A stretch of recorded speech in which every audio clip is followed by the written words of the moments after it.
I have a question for you. Have you ever heard the expression, with great power comes great responsibility? If so, you might even associate it with Spider-Man. And you might even know that the creator of the comic books, the Spider-Man comic books, was Stan Lee. And he used that in the very first Spider-Man comic book. And that he even used some variation of that in 74 other comic books. Or maybe you're a history buff and you know how FDR had something kind of along that line to present in a speech, but he died the day before he was able to give the speech. Or maybe that the French author Voltaire used that in a lot of his writings and in his speaking when he tried to bring out the fact that the religious and the political leaders of his time, they were not using power in the proper way, and they were not taking responsibility for the poor and those that were sick. Now, you are a new supervisor, and being a new supervisor, you now have power and responsibility that you didn't have before. And with that, you can do a lot of good things to help your company, the employees in your company, and your company's customers. But also, you can make some mistakes. For instance, there was a guy named Joe, and he was a new supervisor. On his first day as a new supervisor, one of his ex-coworkers, Sam, comes into his office and says, "Joe, I've got 3 companies after me. I have to have a 20% raise in order to stay here and work for this company." Well, Joe knew, because he had worked right alongside Sam, that Sam was a good employee, a hard worker, and it would really hurt the company if they lost Sam to competition. So he said, "Sure, Sam." Immediately got on his computer and he sent an email to Human Resources giving Sam a 20% increase in pay. A couple days later, Joe ran into Sam, and Joe said, "Hey, Sam, I've just got to know the name of those 3 companies that wanted you to come work for them." And Sam went, "Huh? What are you talking about?" Joe said, "You know, those 3 companies that were after you and why you needed that 20% increase in pay." And Sam said, "Oh, Joe, those 3 companies were the power company, the cable company, and the cell phone company." You see, Sam just needed more money to pay his bills, but Joe made a mistake. He made the mistake of not finding out all the information needed to make a good decision. Now, I want to talk to you about something that I think is very serious, and that is employment law. Being a new supervisor, you're in a position where you could lose your job and even lose everything that you own because you have illegally discriminated against one of the 7 protected groups.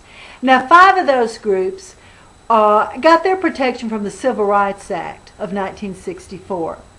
And those protected groups are race, color, religion, national origin, and gender. But also, there's 2 other protected groups, which would be people who are age 40 and over, and also people with disabilities. Title VII of the Civil Rights Act applies to private business, and it wants you to make sure that you do not discriminate illegally of those protected groups based on the fact that they're part of that particular group. It should be based on their job experience, their education, and their skills and abilities. But see, we make mistakes sometimes because we have certain perceptions or we have certain prejudices or biases. And it might be that we are getting ready to hire someone and we put the wrong question on an application, or we put the wrong question out there in an interview to a potential employee, and it gives us information to which then we illegally discriminate against hiring them. They then take that before the EEOC, the Equal Employment Opportunity Commission, and then we can get fined, or we could lose our job, or we could lose everything that we have. So what we're going to do now is I'm going to ask you a series of questions. And I want you to think about, is this question potentially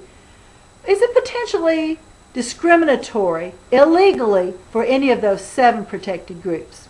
First question is, do you have any children? If so, what are their ages?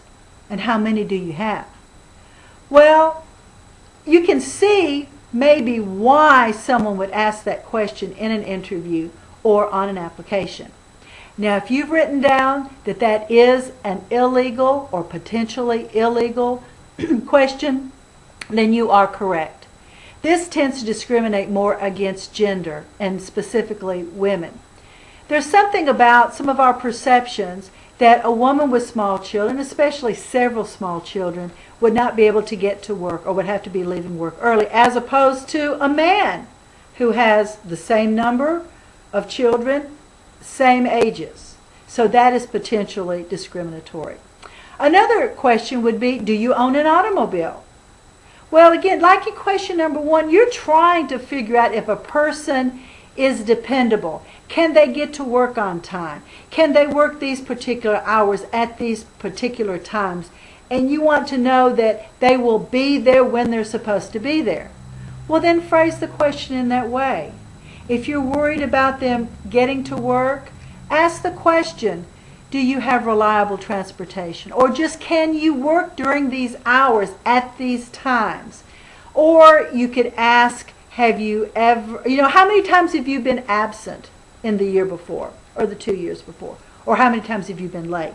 And make your decisions based on that, not just, on whether or not they own an automobile or they have children.